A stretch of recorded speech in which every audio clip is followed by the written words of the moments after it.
आता आपल्या आवडत्या मालिकेचे संपूर्ण भाग मालिका प्रसारित झाल्यानंतर लगेचच पाहू शकता फक्त सन नेक्स्ट वर. भारतातील प्रेक्षकांसाठी मोफत सेवा.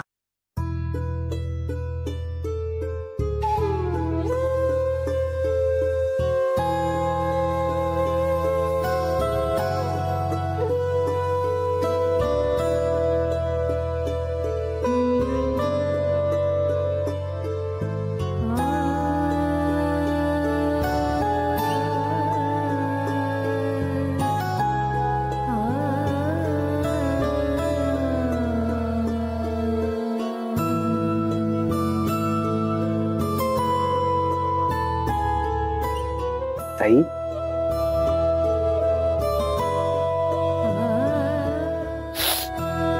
मधु,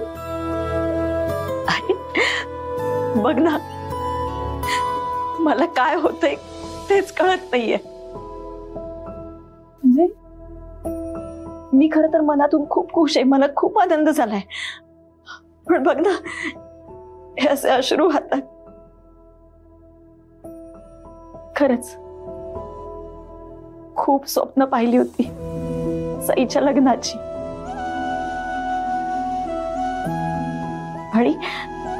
आणि जेव्हा देवांश्रावांना तिने होकार कळवलं ना, तेव्हा तर माझ्या आनंदाला सीमाच उरली नाही रे.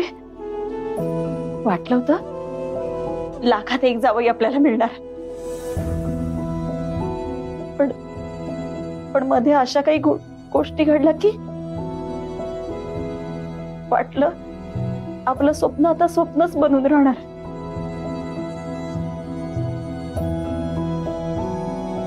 पण नाही, जे घडायचं होतं तेच झालं. माझ्या सईचं देवांश्रावांशी लग्न झालं, पण ज्या परिस्थितीत लग्न झालं ना, त्यामुळे खूप काळजी वाटते रे मला. ताई तू नको काळजी करूस.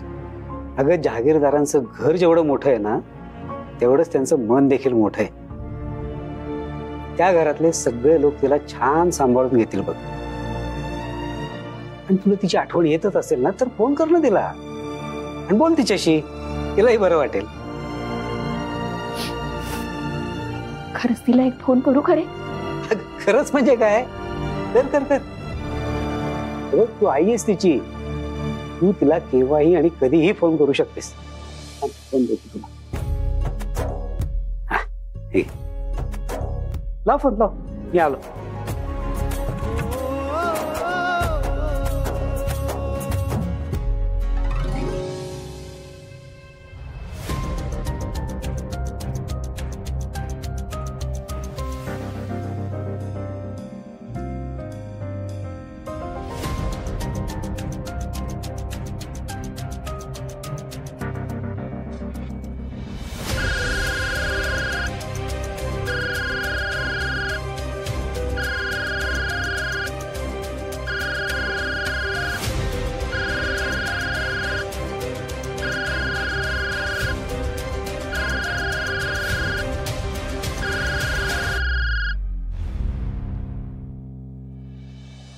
सई बाळा, सगळं व्यवस्थित पोहोचलात ना तुम्ही? आई मी देवांश बोलतोय. सई वॉशरूमला गेली म्हणून मी फोन उचलला. आम्ही पोहोचलोय नीट. तुम्ही पोहोचलात नीट? हो हो, आम्ही सुद्धा नीट पोहोचलो. ओके ठीक आहे. सई आल्यात की मी सांगू त्यांना फोन करायला. ओके हो हो ठीक आहे. जावई बापू, थोडं बोलायचं होतं तुमच्याशी. बोला ना. माझी सई खरंच खूप साधी मुलगी हो. लहानपणापासून खूप कष्टा काढल्यात तिला. नाही म्हणजे आमच्या परिस्थितीची कल्पना असेलच तुम्हाला. ज्या वयात मुली मौज मजा करतात ना, त्या वयात माझ्या सईनं अख्ख्या कुटुंबाची जबाबदारी सांभाळली. माझं आजारपण बघितलं, माझी काळजी घेतली, वरूनचं शिक्षणही पाहिलं. खूप कष्ट घेतलेत हो तिने. दिवस रात्र मेहनत आणि मेहनतच करत राहिली. या सगळ्याचं फळ म्हणून की काय, पण तुमच्यासारखा चांगला मुलगा माझ्या सईच्या आयुष्यात आला. जावई बापू, मला माहिती आहे तुम्हाला राग आला असेल सईनं तुमच्यापासून सत्य लपवलं म्हणून, पण खरं सांगते यात अजिबात तिचा दोष नाही. खरं तर या सगळ्याचा तिला खूप त्रास होतो आणि सही करून चूक झाली असं जर तुम्हाला वाटत असेल ना, तर एक विनंती करते, मोठ्या मनानं तिला माफ करून टाका. खूप चांगली मुलगी आहे. आयुष्यभर तुमची साथ निभावेल, अजिबात साथ सोडणार नाही तुमची. फक्त तिला समजून घ्या. आई मला तुमची काळजी कळते. तुम्ही जे बोलताय ते बरोबर आहे, पण जे काही घडले ते लगेच मी माझ्या मनातनं काढू शकणार नाही. मला पण त्रास होतो सगळ्या गोष्टींचा. मे बी इव्हेंच्युअली होईल सगळं नॉर्मल. पण डोंट वरी, तुम्ही अजिबात काळजी करू नका. सईला या घरात कुठल्याच प्रकारचा त्रास मिळू देणार नाही. I promise you. ठीक आहे, ठेवतोय. हो ठेवा, काळजी घ्या. हं? तुम्ही सुद्धा. बाय.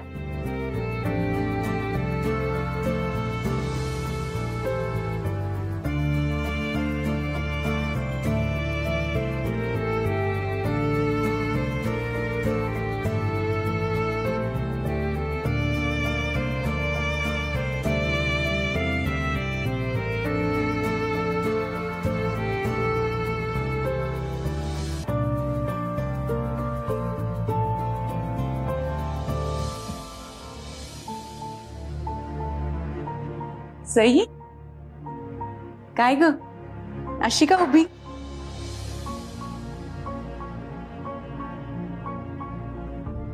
देवांश काही बोलला का? नाही, मग इथे काय करतेस तू? तुझ्या रूम मध्ये जाऊन आराम कर. ते मी पाणी प्यायला आले होते.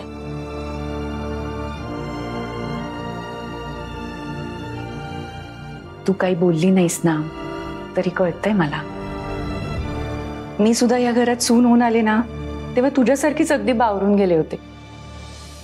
इतकं मोठं घर, इथली माणसं, सगळंच नवीन असतं आपल्यासाठी. पण बाईचं आयुष्य असंच असतं. आपण आपल्या माहेरून येताना संस्कारांचं, प्रेमाचं एक छोटंसं रोपटं घेऊन सासरी येतो. मग सासरच्या घरात ते रुजवतो. हळूहळू त्या रोपट्याचं मोठं झाड होतं. त्याला फुलं बहरतात, फळं लागतात. मग जेव्हा आपण मागे वळून बघतो ना तेव्हा आपल्यालाच आश्चर्य वाटतं. अरे हे इतकं सगळं छान होणार होतं, तर मग आपण